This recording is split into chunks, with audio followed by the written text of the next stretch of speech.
കഴക്കൂട്ടത്ത് വളരെ ശക്തമായിട്ടുള്ള പോരാട്ടമായിരുന്നു. പക്ഷേ ഏറ്റവും ഒടുവിൽ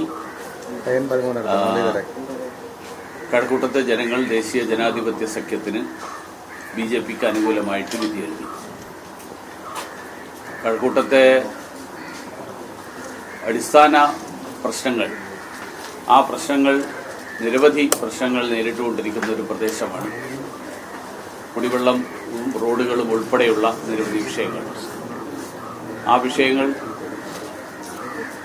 പരിഹാരം കണ്ടെത്താൻ ഒരു മാറ്റം ആവശ്യമാണ് എന്ന് ജനങ്ങൾക്ക് തോന്നിയിട്ടുണ്ടാകാം എന്നുള്ളതാണ് എനിക്ക് ഈ വിധിയെഴുത്തിനെ കുറിച്ച് വിലയിരുത്തുമ്പോൾ തോന്നുന്നു.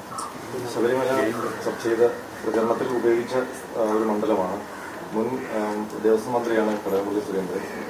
ഒടുവിൽ വന്ന ശബരിമല സ്വർണ്ണക്കൊള്ളയുമായി ബന്ധപ്പെട്ട ആരോപണ വിധേയമാണ്. ഇത്രയും വലിയ പ്രചാരണം ആ വിഷയത്തിൽ നടത്തിയിട്ട് ഇങ്ങനെ ആരും നോക്കിയിരിക്കുന്നത്? ഞങ്ങള് ആ വിഷയം ഉന്നയിച്ചിട്ടില്ല. ഈ മുൻ MLA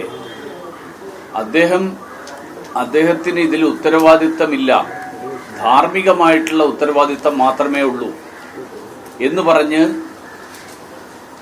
കൈകഴുകാൻ ശ്രമിച്ചപ്പോൾ വസ്തുതകൾ ജനങ്ങൾ മനസ്സിലാക്കി. ആ വസ്തുതകൾ ഞങ്ങൾ ജനങ്ങളുടെ മുന്നിൽ അവതരിപ്പിക്കുകയും ചെയ്തു. അതുകൊണ്ടാണ് ഞാൻ പറഞ്ഞത്, ഞാൻ ആദ്യമേ പറഞ്ഞതും തെരഞ്ഞെടുപ്പ് കാലത്തും ഞാൻ പറഞ്ഞത്, വികസനമാണ് നമ്മുടെ പ്രധാനപ്പെട്ട പ്രശ്നം. അതുകൊണ്ട് ശബരിമല പറഞ്ഞിട്ടും എന്തുകൊണ്ട് ജനങ്ങൾ അംഗീകരിച്ചിട്ടില്ല എന്നുള്ളതാണെങ്കിൽ 63,000-ൽ നിന്ന് 46,000-ലേക്ക് സ്വന്തം വോട്ട് കുറഞ്ഞു എന്നുള്ളത് തന്നെ വലിയ വ്യത്യാസമല്ല.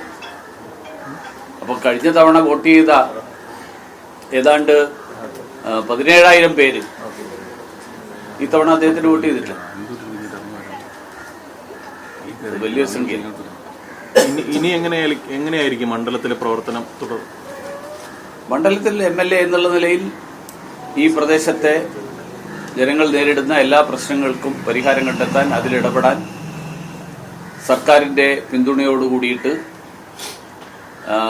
പരിഹാരം കണ്ടെത്താൻ വേണ്ടിയിട്ടുള്ള ശ്രമം നടത്തുക എന്നുള്ളതാണല്ലോ MLAയുടെ ചുമതല. അതൊക്കെ പാർട്ടി തീരുമാനിക്കേണ്ട വിഷയം. ഈ ശബരിമല സ്വർണ്ണക്കൊള്ളയിൽ ഒരു പുതിയൊരു അന്വേഷണം ആവശ്യപ്പെടുന്നുണ്ടോ സർക്കാർ? നമ്മൾ പാർട്ടി ഇതുവരെ അതിനെക്കുറിച്ച്, കാരണം പാർട്ടിയുടെ യോഗം ഇതുവരെ നടന്നിട്ടില്ല.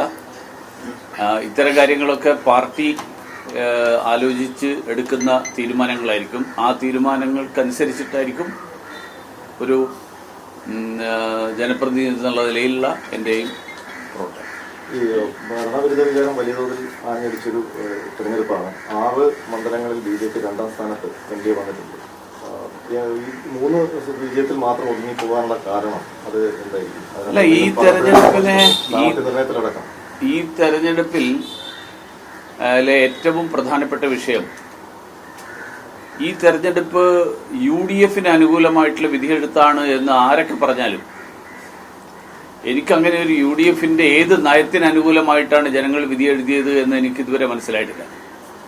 വാസ്തവത്തിൽ ഈ തെരഞ്ഞെടുപ്പിന്റെ ഫലം മാർക്സിസ്റ്റ് പാർട്ടിക്കെതിരായിട്ട്, പ്രത്യേകിച്ച് കാരണം പരാജയപ്പെട്ടവരിൽ മാർക്സിസ്റ്റ് പാർട്ടിയുടെയും CPIയുടെയും തമ്മിൽ താരതമ്യം ചെയ്താൽ മാർക്സിസ്റ്റ് പാർട്ടിയുടെ സ്ഥാനാർത്ഥികൾ കഷ്ടിച്ച് 30% മാത്രമേ ജയിച്ചിട്ടുള്ളൂ.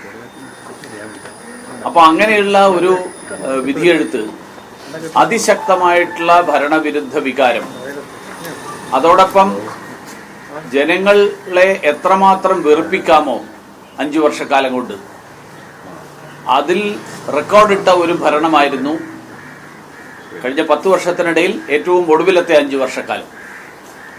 അപ്പൊ അങ്ങനെയുള്ള ഒരു സാഹചര്യത്തിൽ